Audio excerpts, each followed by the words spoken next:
Eminence, representative of His All Holiness, the Ecumenical Patriarch, Metropolitan of Selinos, and Selinos on Crete, Eminence, Metropolitan of Glyfada, and Ephraim, Archimandrite Ephraim, head of the monastery of Megisti.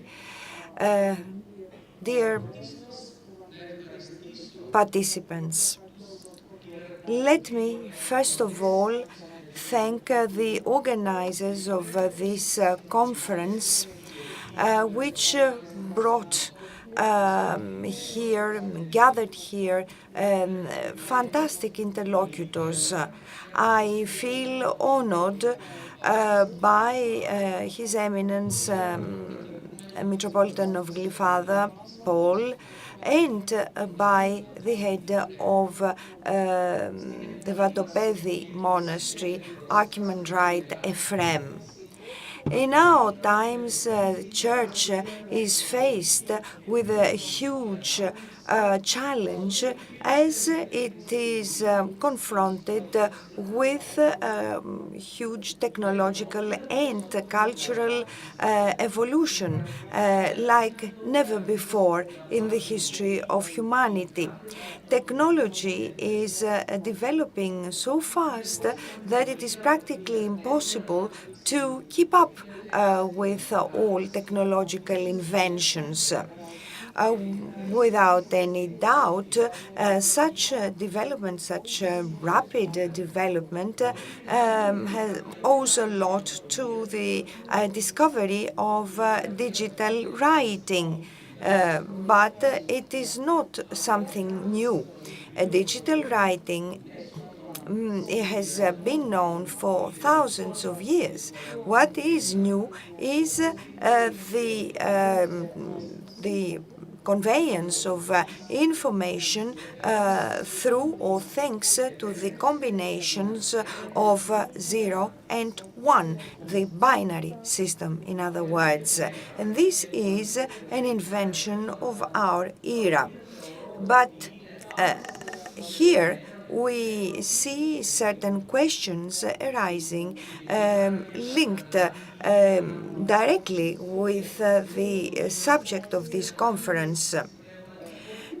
One such question is whether or not the development of digital technology is directed at the development of spirituality. Would this development or could this development be totally opposite to spiritual development? The media which use digital technologies are very useful, or are they damaging to spiritual development? These are some of the dilemmas opening up today for theology to deal with. And this is precisely why this conference was organized and brought together people who do have something to say on all the subjects previously mentioned. Answers of such and similar questions must not be left to chance. On the contrary, they need to be examined in depth, to be studied from different sides, and to make an effort to reach agreement on as many levels, as many elements as possible, because if the if there is an uncertain reaction or undocumented reaction to the use of these media that use digital technologies, it would mean that there would be a juxtaposition of in the development of with the development of cultural facts, as is the development of digital technology, and this could push the church to the margins of social development, which is not something that anybody would like, bar, of course, the enemies of the church. Before responding to the dilemmas expressed above, it is important, it is necessary to study with care the basis on which the technology, digital technology, is founded. It is a full, complete language has been created on the basis of the binary system. This combination of 0 and 1 can express all the existing languages in the world, all the music, the art, and even the composition of matter. The question now arising is that if this language is so potent and so expressive, maybe then it is the language which God uses for His word. And the second is that maybe the man has the potential to learn this language in order for him to learn to express himself in such a total and strong language as the digital one. The first question would be very difficult for me to answer. For every theologian, it is clear that God is uncreated, and we cannot attribute to him any quality or characteristics of the created. But the question which one can also raise is the digit something created or uncreated? If we confess that God is one, but in three persons, then it is clear that the number expresses also the part of the uncreated. But this is the perception of the created beings about the uncreated one. We are created, and we use digits, we use numbers. But does God use the same measures as we created do? No matter what answer I give, it will only be by analogy. In other words, if God uses the same way to measure as we do, as created beings, then it is clear that for him it is the digital language is not unknown, and if he wants to, he can use it in one or the other way.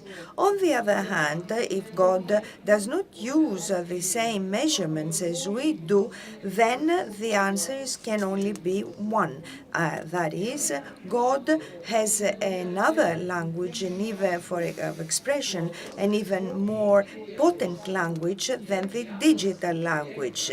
For me, it is the latter that is more valid or more reasonable. That is, God uses a language in order to create and express his words, which is even more important, more potent and expressive than the digital language.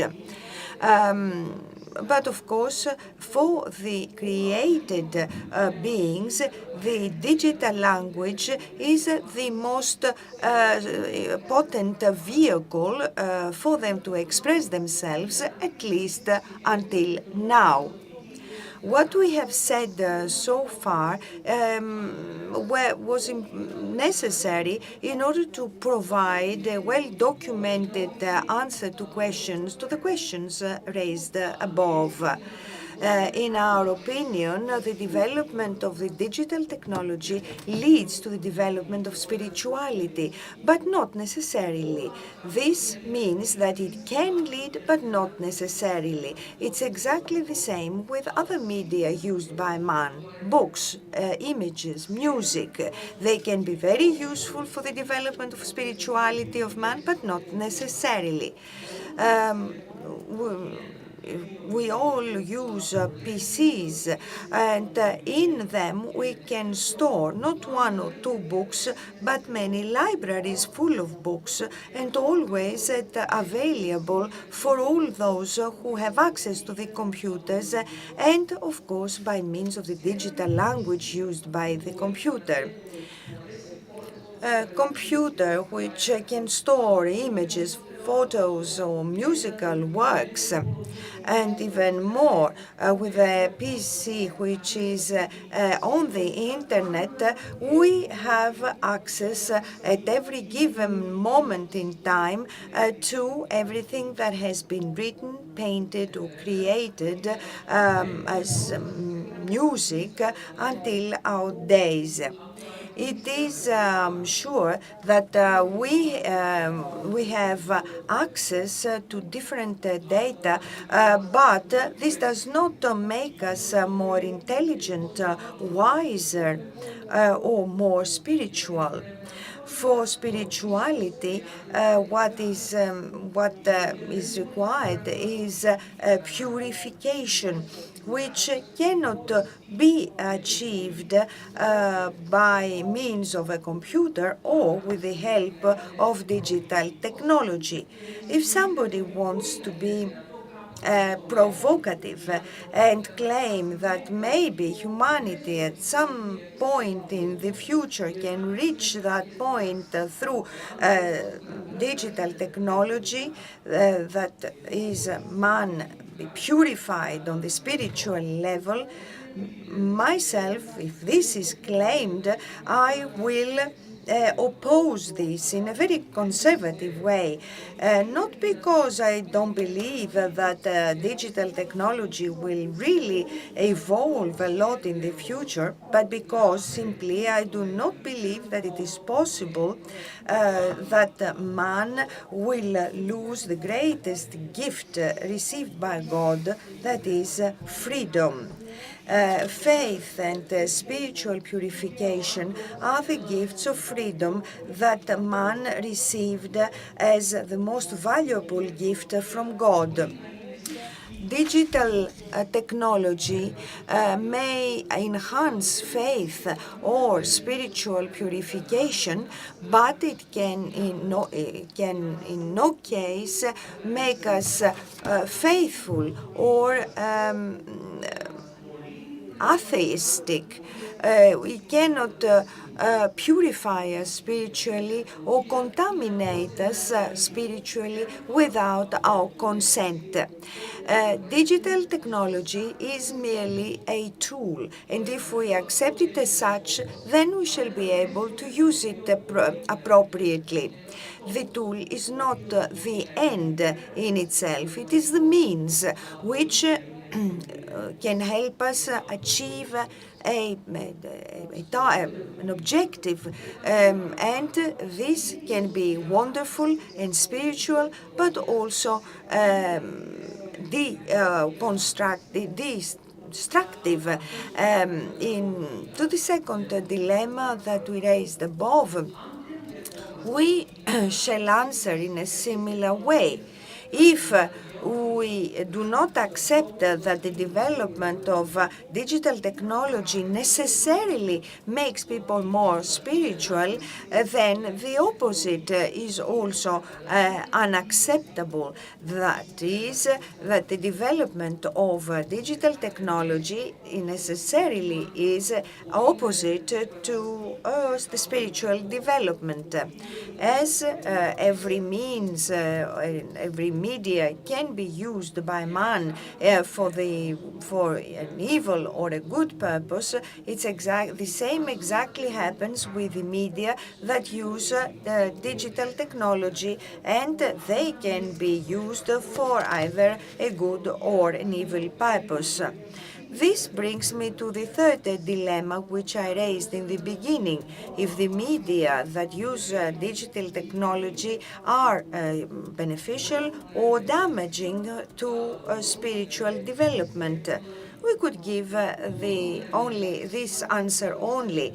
They can be very useful or they can be very damaging and destructive. They can be useful because they facilitate communication, they bring us closer one to the other, they help us be together, and they help us feel a lesser degree of alienation. The means that use digital technology render available to everybody practically all available information. And this is not the most important thing for spirituality, but it has a certain importance.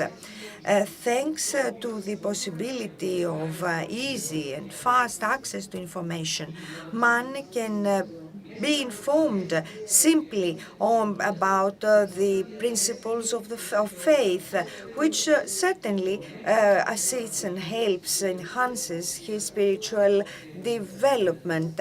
And the learning of the faith through digital media renders this learning available also in geographical regions which were unapproachable until the creation of digital technology. So, easy access to information given through digital technology may contribute to the development of the intellectual capacities of man.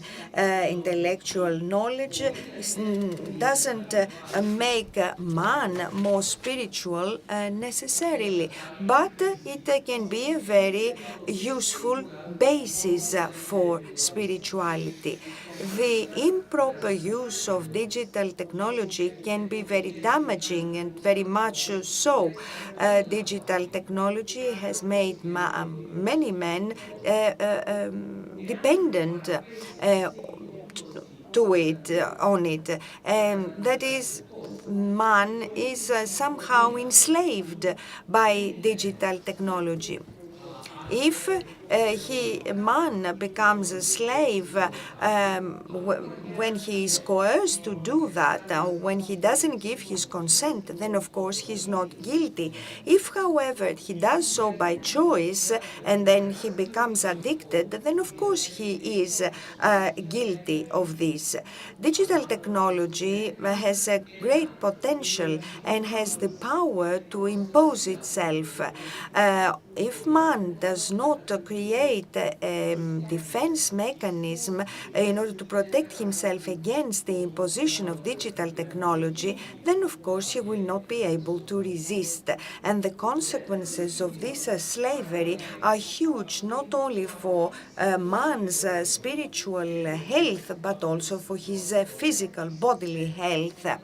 The second danger lurks, and it hides in false information, and therefore offers of false spirituality. An uninformed man can easily be cheated. However, digital technology has become an inevitable characteristic feature of human development. As things develop, in the very near future, digital technology will form and a tool without which life would be either very difficult or even impossible.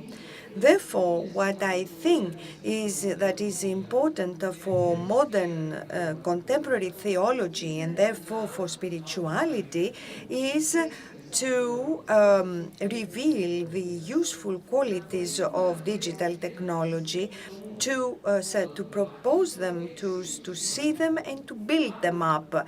Another very important, equally important, if not more important, is also to reveal the damaging consequences of digital technology, to talk about them and to point them out as opposite to spiritual development. Please bear with me for a few minutes more in order to hear what we have been through over the last years. The purpose of the state of my country was not so much to imprison me, because they knew that this would cause a lot of reactions worldwide. They just wanted to isolate me. When they realized that they could not isolate me, they decided to imprison me. They were not able to isolate me because my church started very, very early to use the advantages offered by the digital technology. What would have happened if we did not have access to the internet? How could we have said the truth? It is difficult to imagine what would have happened if we didn't have access to the internet. I am sure, though, that the authorities of my country would have managed, would have achieved the purpose. All the media in my country when gave themselves the job of blackening our good name by circulating untruths, and then they deprived us of space. They deprived us of a voice to answer their lies. For the last 13 years, we have been living in restricted freedom. The only place left to us is the space of liturgy and the space of digital technology. And to date, so far, we have understood that digital technology guarantees freedom for us. The space of liturgy is restricted. You know that we can only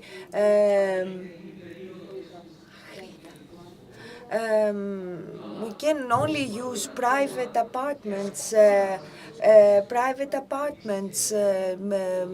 open air spaces, and they don't even want us to do that. In 2004, I was arrested by the police in the middle of liturgy. We resisted, we showed our resistance, we resisted, and you know it. We told them that they would have to drag us out dead before we finished the liturgy. We did, completed the liturgy, and as you see, I am still alive.